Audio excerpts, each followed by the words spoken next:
Hare Krishna. Om Jnanatimirandharasya Jnananjanashalakaya Chakshurunmilitam Yena Tasmai Shri Guruve Namaha. Hare Krishna. So today I'll tell you the story of the conversation between a beautiful marble statue with the marble on the floor. So the marble on the floor was speaking to this marble statue, beautiful marble statue, and said that, my dear friend, both of us are made up of the same material, marble. But why is it that in this museum, there are lakhs and lakhs of people who come every day walking upon me and come to take a glimpse of yours? They come to take your darshan. Why is it that nobody values me and they simply walk over me and they finally come and they all are just paying so much money as the ticket of the museum to just simply see you once? What is so special in you? You are also same marble like me. And this marble statue spoke to the marble on the floor and said that, do you remember the day when our master, the man who would chisel us, when our master was chiseling, the master was with hammer and with pointed nails, he was trying to shape us. You, my dear marble, as soon as he tried to shape you, you immediately started to break. You were so brittle. You did not allow him to shape you. And immediately he thought that this marble is suitable for the floor because it is not allowing me to shape him. So I need to put it square on the floor. But whereas I tolerated all those hits, I tolerated all those efforts of our master, which he was taking to shape me up.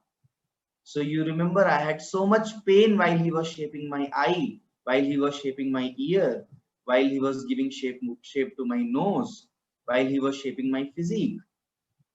So that is the reason, because I allowed myself to be guided and I allowed myself to be shaped by a master.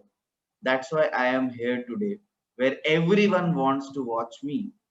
And you are there lying on the floor where everyone is simply walking over you. This necessity of a spiritual teacher, a guru, who helps us to shape us to what is life. Life can be summarized in one statement as chiseling off all the unwanted parts and carving the deity of Krishna from our own life. So who is a guru? Guru is one who chisels out all the unwanted part. In the scriptures, there's a beautiful shloka in Chaitanya Charitamrita which says, Nitya Siddha Krishna Prema Sadhaka Gunoy Shravanadi Shuddha Chitta Kariyabudoy. This shloka says that in everybody's heart there is the Supreme Lord, there is the love for Supreme Lord innate within all of us.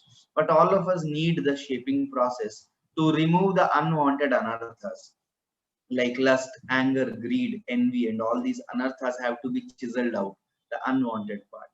And that is the selfless, thankless task of a spiritual teacher, a guru. And Arjuna expresses his inability to know what is the right path and to shape himself on his own. Arjuna was dependent on Krishna. And Arjuna recites this shloka in the second chapter of Bhagavad Gita, 7th verse, where he conveys his need of the guidance of Guru, and in his case, the Guru was Krishna himself. Karpanya dosho pahatasva bhava पृच्छामि त्वां धर्म सम्मूढचेता यश्रेयस्यान् निश्चितं ब्रूहि तन्मे शिष्यस्ते अहं शाधि मां त्वां प्रपन्नम्. So Arjuna says, my dear Krishna, Karpanya dosho bahata swabhava. In my heart there are miserly weaknesses and lot of faults, dosha. Prichhami, I am asking you, my dear Lord, please help me. Please tell me what is dharma. I am bewildered about what is dharma. Dharma sammuda cheta. And you know what is best for me. You know what is hitkari for me, what is favorable for me. Please tell me that. And you can tell me because I am a soul surrendered unto you. I have accepted you as my guru and I am your disciple. Shishyaste aham. So a guru will not give us right knowledge until and unless we accept him as our teacher and we accept ourselves as his student. So what Arjuna received, blessings from Krishna, the same blessing all of us are receiving by the acharyas in the disciplic succession by Srila Prabhupada's grace by chanting of this Hare Krishna Mahamantra.